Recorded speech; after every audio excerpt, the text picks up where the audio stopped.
voluntades y gobernando con transparencia se puede transformar el país, pero siempre desde la fe, desde el respeto y desde el amor, y que siempre nos ilumine, no solo a mí, sino a toda Colombia.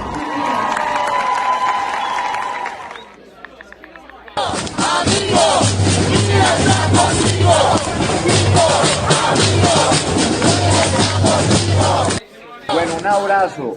¿Cómo están? Soy Pico Gutiérrez, ¿verdad? Pues aquí bien acompañado. Un abrazo a toda la gente del equipo de Mira.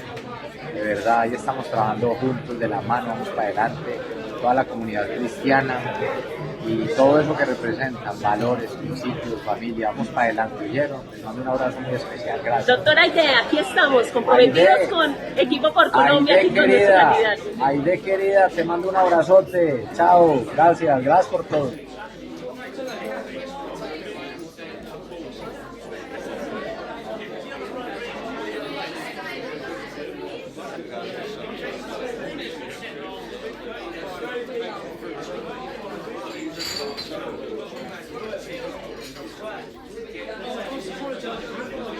Continuamos con este interesante estudio y a propósito, en estos días recientes, hace muy poco, los líderes de las iglesias cristianas de César y Claudia Castellanos y la iglesia de los Piraquive en Colombia dieron su respaldo al candidato presidencial Federico Gutiérrez, un abortista que respalda la agenda LGTB, que respalda la legalización de la droga, que respalda el matrimonio homosexual, que respalda la adopción de niños por partes de estos matrimonios homosexuales. Mientras otro líder, también religioso, cristiano también entre comillas, prefirió apoyar al terrorista indultado y jamás converso Gustavo Petro Urrego. En todo el mundo sucede esto, no solamente es en Colombia. Por ejemplo, el Papa, el jefe religioso del Vaticano, ha apoyado siempre, no solamente este, sino otros, han apoyado criminales, abortistas, asesinos, corruptos para que lleguen o permanezcan dirigiendo naciones pretendidamente cristianas. Todo esto sucede porque los líderes religiosos han enseñado durante casi 2000 años que ellos detentan una autoridad espiritual impuesta por Dios y que esa autoridad también es sostenida por los líderes políticos. Bien, son unos mentirosos. En el libro La historia secreta de los jesuitas, páginas 8 y 9, se nos dice por parte de un ex sacerdote jesuita. Dice, los primeros padres, los de la iglesia, seguían la mayor parte del antiguo sistema babilónico, además de la teología judía y la filosofía griega, una amalgama de cosas. Pervirtiendo la mayoría de las enseñanzas de Cristo y sus apóstoles, prepararon el camino para la maquinaria católica romana que se iniciaría. Con fervor atacaron a la Biblia y la corrompieron añadiéndole y quitándole palabras. A través de los años los jesuitas lograron tomar ese poder, el de los pastores protestantes, para ponerlo en manos de las sedes denominacionales, y ahora han empujado casi todas las denominaciones protestantes hacia los brazos del Vaticano. Por eso podemos ver a Billy Graham, a Benny Hinn, a César Castellanos, a muchos rindiendo pleitesía, casi adoración al Papa Romano. Evidentemente la obediencia debida a las escrituras fue desviada hacia los hombres, obispos, pastores, si les gusta esa palabra, ancianos cristianos, y esto ha favorecido el plan para la consolidación de una iglesia universal que será controlada por quien la Biblia señala como el anticristo mediante el falso profeta. Esto es un hecho. Otro comentarista bíblico nos asegura que el significado básico del término griego utilizado, peitomai, implica que el consentimiento voluntario otorgado por la persona cristiana surge como resultado de tener confianza, primero, de estar convencido, de creer, y sobre la base de esa confianza responden o no positivamente. Como hermanos cristianos han entrado en una asociación voluntaria de creyentes, y a lo que se incita es a una respuesta libre y de buena gana, sobre la base de ese trato amable, ya que así se llevarán a cabo los trabajos de dirección, de acompañamiento, de apostolado, si lo quieren, de esos hombres con mayor gozo. Hacerlo de otra manera no reportaría ventajas para aquellos mismos a quienes se sirve, dice este comentarista.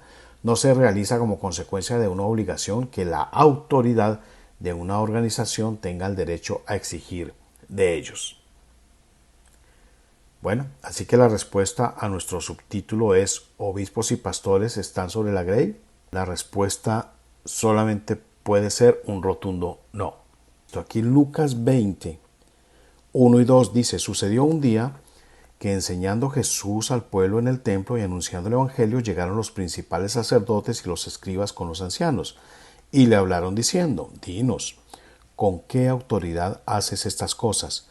¿O quién es el que te ha dado esta autoridad? La autoridad era un asunto fundamental del cual nació el conflicto entre Jesús y los líderes religiosos de su día. La clase sacerdotal de ese entonces entendía que la autoridad residía en ellos mismos y se extendía hacia aquellos en quienes ellos la delegaban. Exactamente igual a como sucede en la inmensa mayoría de las iglesias cristianas hoy en día, tanto católicas como protestantes, evangélicas, como sea. Igual que en el tiempo de Jesús, la clase sacerdotal cristiana reclama para sí una autoridad divina para nombrar otros pastores, otros ancianos, otros obispos, otros sacerdotes, que al ser nombrados se colocan sobre el resto de cristianos en una relación especial con Jesucristo. Eso es lo que dicen. La mayoría de las denominaciones de hoy no aceptan a nadie que se llame a sí mismo pastor o ministro religioso, sino demuestra con credenciales o carnets expedidos por sus respectivas iglesias y denominaciones lo que dice ser. La verdad es que la autoridad de la palabra de Dios nunca es delegada. El único papel que debe ejercer un ministro significa servidor, que todos lo somos, es el de citar la palabra a un pecador o a un discípulo, y la autoridad de la palabra, actuará sobre quien lo permita. De esta manera se cumple perfectamente el principio básico de que todos podemos y debemos exhortarnos unos a otros. Hebreos 3, 12 y 13 nos dice: mirad, hermanos, que no haya en ninguno de vosotros corazón malo de incredulidad para apartarse del Dios vivo.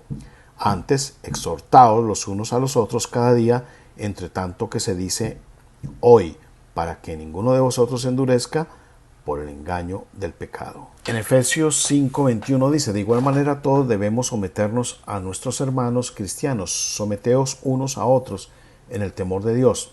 Esto obviamente siempre significa que es en el temor a Dios, no al hombre. El someterse, el obedecerse unos a otros no significa que cada uno tenga a su vez el derecho legal y divino de ejercer dominio sobre los otros. Esta también es una premisa jesuita para obtener el control sobre todo hombre y organización de cualquier tipo, incluso organización religiosa. Edmund Paris, otro mártir, porque fue un mártir que denunció la satánica orden de los jesuitas, nos dice que la disciplina eclesiástica y el concepto de subordinación son importantes para los objetivos del enemigo, de Satanás, y que, cito, solo hay que leer esos textos, los de Ignacio de Loyola, para percibir el carácter extremo, si no monstruoso, de la sujeción del alma y del espíritu que se impone a los jesuitas, haciéndolos instrumentos dóciles en las manos de sus superiores y, peor aún, convirtiéndolos desde el principio en enemigos naturales de toda clase de libertad. No solo la voluntad, sino el razonamiento y los escrúpulos morales deben sacrificarse para dar lugar a la virtud primordial de la obediencia, dice Loyola. Loyola declaró: incluso si Dios les diera un animal sin raciocinio como Señor, no vacilarán en obedecerle como amo y guía, porque Dios ordenó que así fuera, y tal obediencia requiere que se sacrifique la voluntad y el criterio propio. Pero resulta que el único que puede conferir esa autoridad es el Espíritu Santo, según lo dice la Biblia. Él es quien recomienda y quien nombra sin necesidad de pedir carnets de obispo, de pastor, de sacerdote, de lo que sea. Las autoridades religiosas del tiempo de Jesús veían en él, en Jesús, una amenaza para su estructura de autoridad. Para ellos, Jesús no era más que un intruso, un maestro no carnetizado, pastor si se quiere, no autorizado, una persona religiosamente sediciosa, alguien que minaba su posición ante la gente, un aparecido, como dirían hoy, que no les había solicitado permiso a ellos para enseñar siguiendo el conducto regular establecido. Hoy en día amigos muy queridos me dicen, pero ¿tú con qué autoridad estás enseñando sobre la Biblia? Bueno, ahí está la respuesta. Sus enseñanzas, decían los líderes religiosos de la época de Jesús, que las enseñanzas de él eran heréticas, peligrosas, ya que no se amoldaba a las normas establecidas por los líderes religiosos. Las interpretaciones elaboradas por los maestros para la comunidad del pueblo del pacto de la ley mosaica. Desde entonces la cuestión de la autoridad espiritual ha surgido una y otra vez. Increíblemente, quienes un día habían resistido valerosamente a la tiranía de la autoridad, con frecuencia ellos mismos han sido seducidos después por la llamada a lo que parecía ser práctico desde el punto de vista humano o por las oportunidades de dominio sobre otros que se presentaron. Quienes una vez conocieron a Cristo y avanzaron en su conocimiento y fe, cuando tuvieron posibilidades de ejercer control sobre otros, ya sea debido a su conocimiento avanzado u otra cosa, no desperdiciaron esa oportunidad de vanagloriarse y recibir una merecida, según ellos, honra.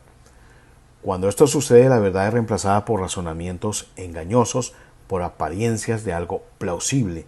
La conciencia deja paso a la conveniencia, la integridad es sustituida por el pragmatismo y por el punto de vista de que el fin justifica los medios. Qué triste. La pregunta es, en concreto y de nuevo, ¿existe algún tipo de autoridad legítima, humana en la Iglesia? La autoridad es y será siempre de la palabra, sin que esto signifique, como algunos lo pretenden, que la palabra de Dios, de algún modo confuso y especial, entregue su autoridad a alguna persona para que ésta ejerza sobre otros seres humanos ese dominio. La misma excusa que utilizan sin prueba alguna la mayoría de pastores, de líderes religiosos, de ancianos, cristianos, etc., excusa de que Dios ordenó la sujeción a ellos, a estos seres humanos, es usada como un argumento contundente y de obligatorio cumplimiento entre los jesuitas. Sintomático. Aunque uno, como cristiano, no debe obediencia a ningún hombre, evitando obvios peligros de apostasía, un cristiano en uso de su libertad cristiana aceptará de buena gana una exhortación que tenga base bíblica sólida, y esta exhortación no dependerá del ropaje de autoridad espiritual, entre comillas, de ningún hombre, sino de la bendita palabra de Dios, razón más que suficiente para obedecer esa invitación. Aun con todo, cada persona es libre y personalmente responsable ante Dios, solo ante Él, de si obedece o no. Nadie tiene derecho de juzgar sobre otro hermano si éste es guiado por su conciencia y el asunto no es claramente probado en las Escrituras. Nadie tiene derecho a exigir obediencia sobre otro hermano. Nadie tiene derecho a exigir que se vote por tal o cual candidato, que se apoye tal o cual líder político, diciendo mentirosamente que Dios ordenó hacerlo. Veamos aquí lo que dice Efesios 4, 14, 15. Dice, para que ya no seamos niños fluctuantes, llevados por doquiera de todo viento de doctrina, por estratagema de hombres que para engañar emplean con astucias las artimañas del error, sino que siguiendo la verdad en amor crezcamos en todo aquel que es la cabeza, esto es, Cristo. El objetivo de cada maestro, de cada evangelista, etcétera, pónganle el término que quieran, no es el de constituir una pirámide de autoridad ni conformar una especie de cuerpo sacerdotal. Cada término de estos, obispo, maestro, evangelista, designa una función, no un cargo. Es decir, yo no puedo ser nombrado maestro, no puedo ser nombrado ministro, no puedo ser nombrado pastor, etcétera, sino que ejerciendo una de esas funciones o cualquiera otra al servicio de otros cristianos, que es la única manera de servir, de ejercerlas, yo cumplo con la orden de Cristo para cada uno de nosotros, que es la de servir, no es más. Entonces, ¿cuál es el objetivo, la meta de nuestro servicio como maestros, como evangelistas, etcétera? Veamos lo que dice la palabra de Dios. Dice, Efesios 4, 11 al 13. Y él mismo constituyó a unos apóstoles, a otros profetas, a otros evangelistas, a otros pastores y maestros, a fin de perfeccionar a los santos para la obra del ministerio, para la edificación del cuerpo de Cristo, que es la iglesia, hasta que todos lleguemos a la unidad de la fe y del conocimiento del Hijo de Dios, a un varón perfecto, a la medida de la estatura de la plenitud de Cristo. Hasta ahí. Ahí está la razón de pastorear, si quieren ese término que a mí no me gusta mucho, de evangelizar, de enseñar, para que todos lleguemos a la unidad de fe y del conocimiento de Cristo, para que todos consigamos la estatura de la plenitud de Cristo. La función de un ministro, de un servidor, para quienes lo consideran el oficio de cuidar de otros, no es pretender que cada cristiano recién convertido esté perpetuamente bajo su cobertura, como dice Nauro, sino que cada uno crezca hasta alcanzar la madurez. ¿Quiere decir esto, por ende, que una vez alcanzada la madurez yo no necesito consejo de otros cristianos? No, de ninguna manera. Cada uno de nosotros, como lo requiere Jesús, está para apoyar, para ser apoyado, para aconsejar y para ser aconsejado, para exhortar y para ser exhortado. Eso es cristianismo en acción. Nadie debe gloriarse de su espiritualidad o sus conocimientos bíblicos espectaculares. Antes bien, como dice el apóstol inspirado, hay que estar permanentemente alerta para no caer. Esa es la clase de espiritualidad, de autoridad espiritual que apoya la Biblia. No es una autoridad sustentada en la persona o en la posición o en el rango sacerdotal.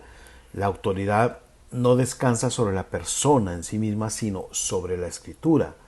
La autoridad bíblica no le da permiso a nadie para imponerlo, repito, líderes religiosos, hacerle líderes políticos y hacerle creer a las personas que Dios apoya tal o cual político y esperar que la gente se trague ese cuento con la excusa de un castigo divino si no obedece a los líderes religiosos.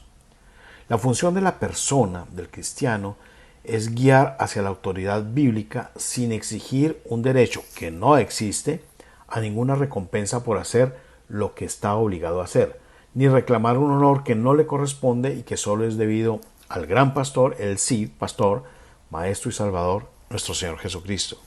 Así que el asunto está en la clase de autoridad, en qué límites tienen su finalidad, entendiendo que todos somos iguales y que no tenemos derecho a reclamar obediencia de otros hermanos, hayamos sentido la enseñanza de Jesús de que la iglesia es una familia, cuya cabeza es Él mismo, o sea, Jesucristo, nadie más. Cualquier cosa que afecte esa relación de hermandad no puede ser cristiana, no puede ser genuinamente cristiana. Cualesquiera títulos, posiciones oficiales que de por sí coloquen a alguien en un nivel espiritual diferente al de los demás o que de alguna manera llegue a entrometerse en el exclusivo derecho del Hijo de Dios como amo, como maestro de sus seguidores, es, sin ninguna duda, una desviación perversa del espíritu del cristianismo. Cualquiera que reclame un honor u autoridad sobre sus hermanos está desviándose de la verdad, está desviándose del ejemplo de los apóstoles. Eso no le apoya. La Biblia no apoya eso. Por otro lado, ¿Qué hay en cuanto a lo que encontramos en las escrituras cristianas como términos como pastor, maestro, profeta, anciano, etcétera? Un comentarista bíblico nos dice que era evidente que todas eran referidas no a cargos o posiciones oficiales en una estructura de autoridad, de poder, sino a los servicios que habían de prestarse a la comunidad de hermanos. Se trataba de cualidades y habilidades personales puestas al servicio de otros. La autorización para que dichas personas ejercieran esos servicios no los constituía en cabezas espirituales sobre sus hermanos, dice el comentarista. La razón de esto, mis queridos amigos, es porque, como la Biblia lo dice, Cristo es la cabeza de todo varón, no hombre alguno.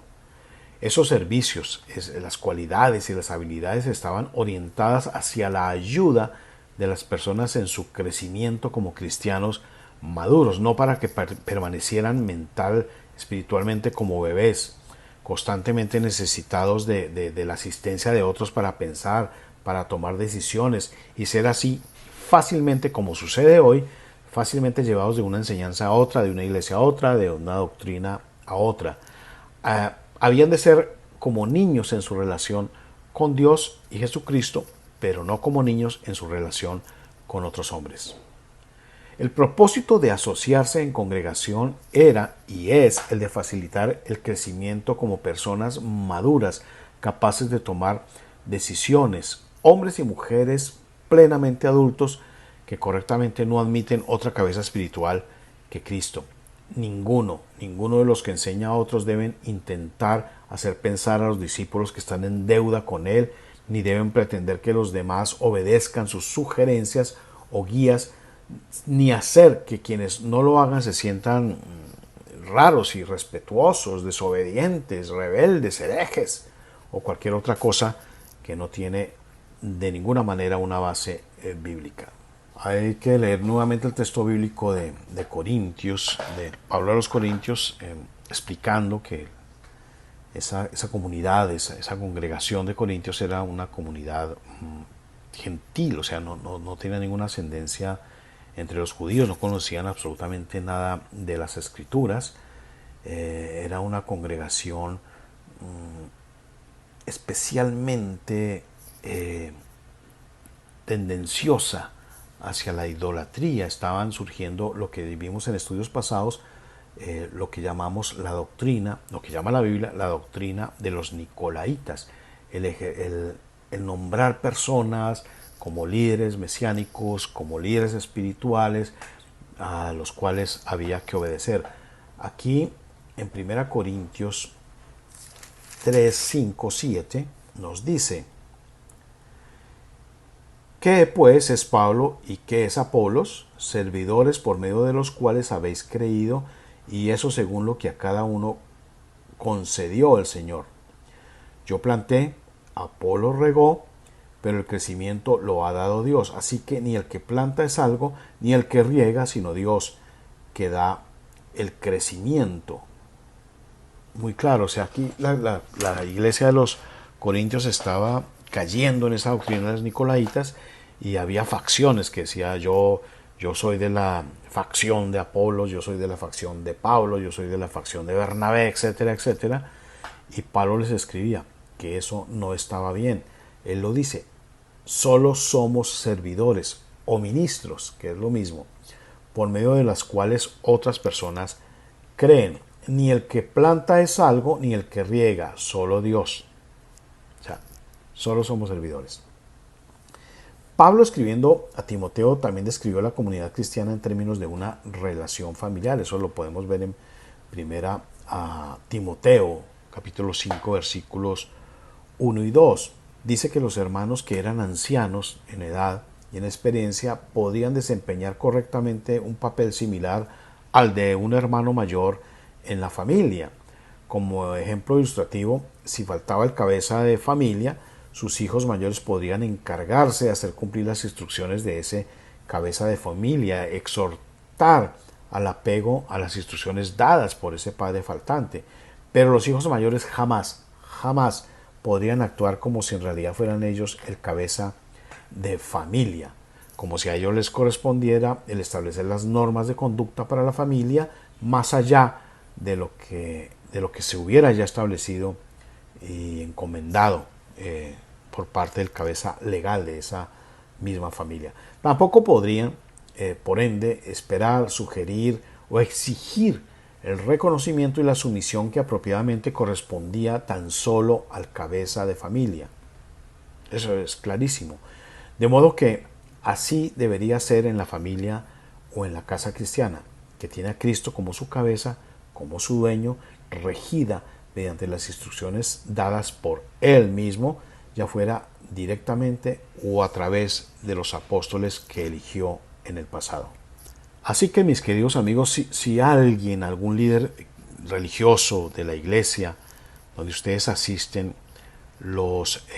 trata de engañar diciéndoles que Dios les habló, les manifestó, hizo algo nuevo, que es lo que están diciendo ahora, con algo nuevo es diciendo las escrituras no valen, ahora hay una nueva revelación. Pero si tienen algún líder religioso a la iglesia donde ustedes asisten, que les dice que deben obedecer a ellos aún por encima de las escrituras y que Dios les habló y que deben apoyar a tal o cual candidato, eso es mentira. Ustedes deben elegir, ustedes tienen esa responsabilidad ante Dios de tomar sus propias decisiones. Es una responsabilidad de la cual algún día se les tomará cuenta. Voluntades y gobernando con transparencia se puede transformar el país, pero siempre desde la fe, desde el respeto y desde el amor, y que siempre nos ilumine, no solo a mí, sino a toda Colombia.